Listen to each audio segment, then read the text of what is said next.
Hi, this is Dr. Sue Doyle here. I'm going to talk to you tonight about how to get a wheelchair through Medicare. I get lots of questions about that. What's the process? How do I qualify? What's covered? So let's start exploring. So first of all, to get a wheelchair covered through Medicare, you will need to have Part B coverage for Medicare. And then there are certain requirements that you have to meet, and you actually have to meet all of these. So you need to have a health condition that causes significant difficulties for you moving around your home. It needs to impact you being able to do things like bathing and dressing so that you can't do them even with the help of a cane or a walker, right?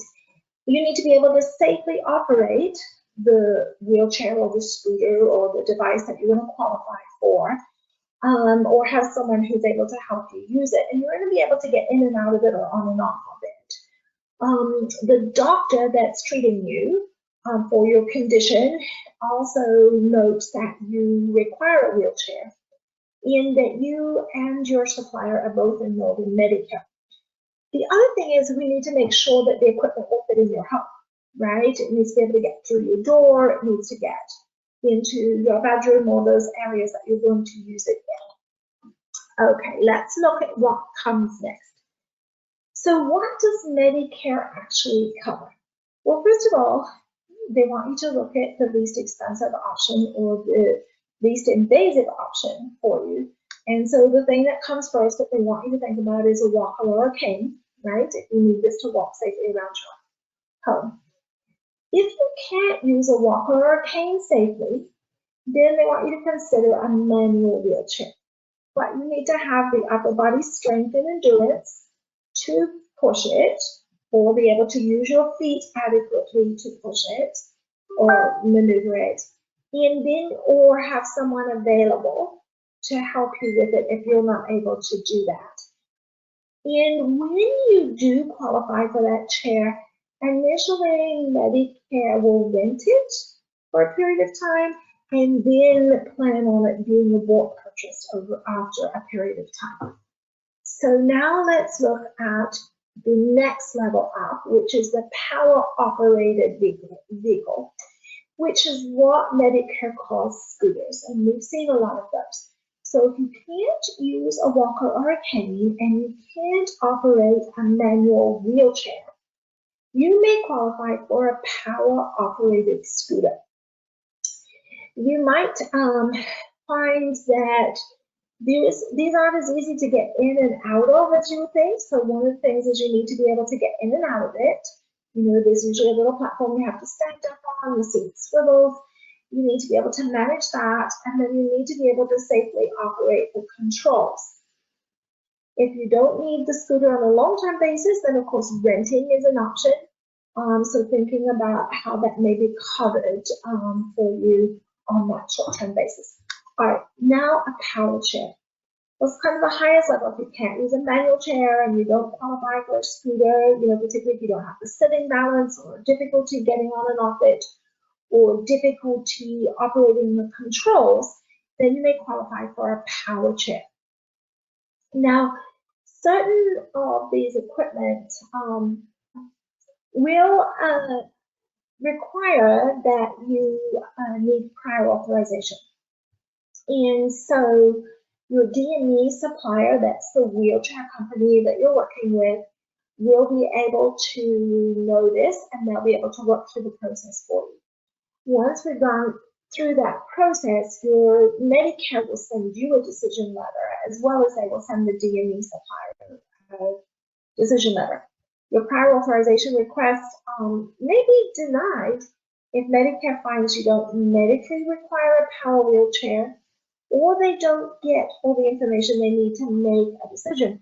And so sometimes what we find is we have to resubmit things, and we need to look at, did we correctly fill in the forms, or those kinds of pieces of equipment. So this is why it's really important to work with your DME supplier with that.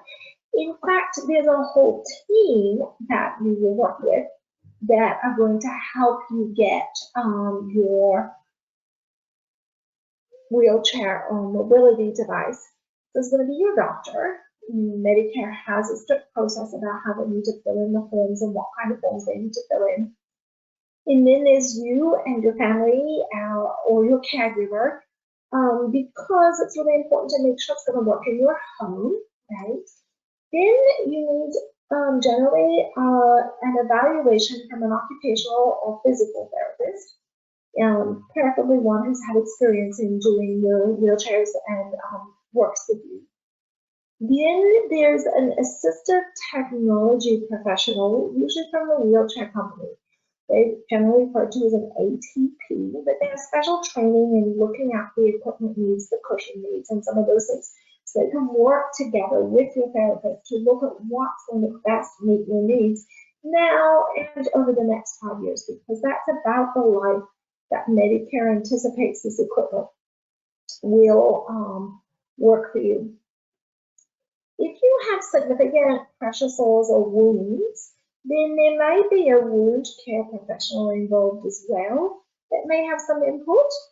It just depends on the setting that you're in and the wounds and their involvement. Then a wheelchair supply company offers support staff. So generally they work with the same company that the ATP's at, but they're the ones that are going to check on the paperwork, get it through the process, making sure things are coming back and forth from the doctor's office back to the insurance company and back and forth, so that you really get it moved along in a timely fashion. And that's really important. That's a key part of getting your wheelchair in a timely fashion. And then there's a wheelchair technician. And this is generally the person, when your wheelchair is delivered, they're going to come and deliver it and set it up. Now, depending on how complex your wheelchair needs are, the ATP and the therapist may also be present for that visit. And the therapist may also do some ongoing training on how to use it, making sure you're safe, transfers in and out. So there's a whole kind of process and a lot of a team that's part of the package for getting the wheelchair organized. So how do you get started? Well, first step is to make an appointment with your doctor. And at that appointment, you're going to talk about the difficulty that you're having moving around in your home and completing your self-care tasks. Now remember, the emphasis here is on moving around in your home and completing self-care tasks. Medicare is not concerned that you need this to leave your home. It's not concerned that you want this to go to the mailbox and get the mail. That the scooter's great for going down to the neighborhood park. Their focus is on you being able to function safely and move around within your home and be able to complete some of those basic self-care tasks that you need to complete in your home. So that's the discussion that you're going to need to have with your doctor to look at that. The next thing that you're going to do is ask how you can meet with a therapist and with an ATP to get around. And at this stage, you may trial some of the equipment. Your doctor will be able to complete a detailed note or prescription, but you really want to work with the team. So your therapist is a really important part of that team. And so what you'll find is the doctor may actually give a referral to the therapist. And so that will allow the therapist to provide more detailed input about what your needs really are. How much back support do you need? What kind of endurance do you have? There is a whole process of evaluating your needs that goes through step by step to meet Medicare requirements that the therapist will follow. The therapist can either see you in an outpatient clinic or in your home as a mobile PALM B therapist, so that's outpatient within your home, or as a home health therapist if you qualify for home health. And so the therapist's role there is to complete a detailed evaluation of our abilities and movements, right? And then they identify what the best equipment is to meet your needs. They document that you can operate the equipment, so they're hoping that the DME provider will have some equipment with them that you can trial, or you've trialed some. And then they work with the ATP to trial equipment and to best meet your needs or suit even what's in your house and environment, because sometimes you need to look at narrower options because of narrower doorways, etc.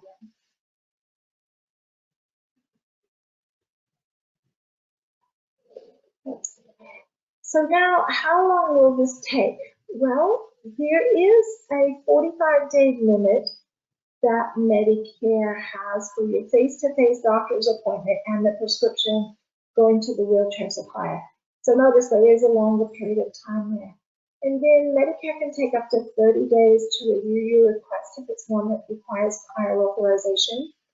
And generally it can take from 6 to 8 weeks up to 6 months or more, depending on the complexity of your chair and the whole team working together to put things together and sequence the steps that Medicare requires. So it's not necessarily a short process. Now, if you need a chair quicker, sometimes the DME company, if you're going to have a permanent chair, they will be able to provide you with a loaner. Not always, but occasionally that will happen. There are some rental chairs that may get covered while you're looking at getting the temporary chair, getting your long-term chair in place. And so thinking about asking those questions, how long is this process going to take? What am I going to do in the meantime? Where can I get the best chair? And that may also be something to ask the therapist and the DME provider or the ATP while you're meeting with them. Oops. So how much will it cost me? And that's another important thing. So if you have Medicare Part B, which is the Medicare part for your outpatient coverage, you will they will cover 80% and you'll be responsible for 20% of the wheelchair. If you have a Medicare supplement or a Medicare gap plan, they will likely cover that additional 20% for you.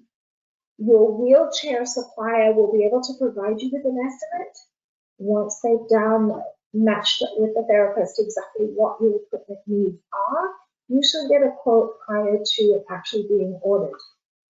If you have a Medicare Advantage plan, which is a Medicare Part C, but things like United Healthcare Medicare Advantage, there's a bunch of other different Medicare Advantage plans that you can see that you can get. Those will also come with usually a different prior authorization process that may take 30 days or more. B, some different requirements to straight Medicare on what options you can get for certain disabilities or not being able to do certain things. And then the other thing is they can vary on how much the wheelchair will cost you. So again, you'll need to get that estimate prior to moving on through that phase about what it looks like. And your DME provider will be able to provide you with that very shortly after, once they know what the equipment looks like. They'll be able to give you that costing. Now, one of the things that comes up a lot that Medicare has made something pretty important about saying is that you often seniors are taken advantage of in this situation. And there's a lot of fraud. So what they would like you to do is to be really careful with what's happening with your wheelchair, because this is a place where there is a lot of fraud. So record the dates of your doctor's appointment, record the equipment that you get, keep the summaries, review your notices from Medicare. Be aware of anyone offering you a free scooter or a free wheelchair, or offering you with a doctor's consultation over the phone or by video that's not your local doctor, right? Have a doctor that you don't know that is ordering your wheelchair or scooter for you, and that's what I mean about having this doctor over the phone. It's not yours. I mean, in this COVID environment, we're all doing telehealth options is available, and that's perfectly fine. But if it's your doctor, that's one thing. But if it's a doctor that works for the company or whatever, be very aware of that. And if you have concerns, reach out to Medicare. They have some numbers here that you can reach out for and talk to them about it, because there's been lots of schemes with that. But otherwise, being able to get a wheelchair is an option, and one that's very essential for people who have difficulties moving around in their home and being able to complete their self-care tasks. And this is one where you really need that team supporting you and really need to reach out and get the best evaluations that you can. I hope this has been helpful. If you have any questions, please leave them below for me. And I look forward to talking to you more about it.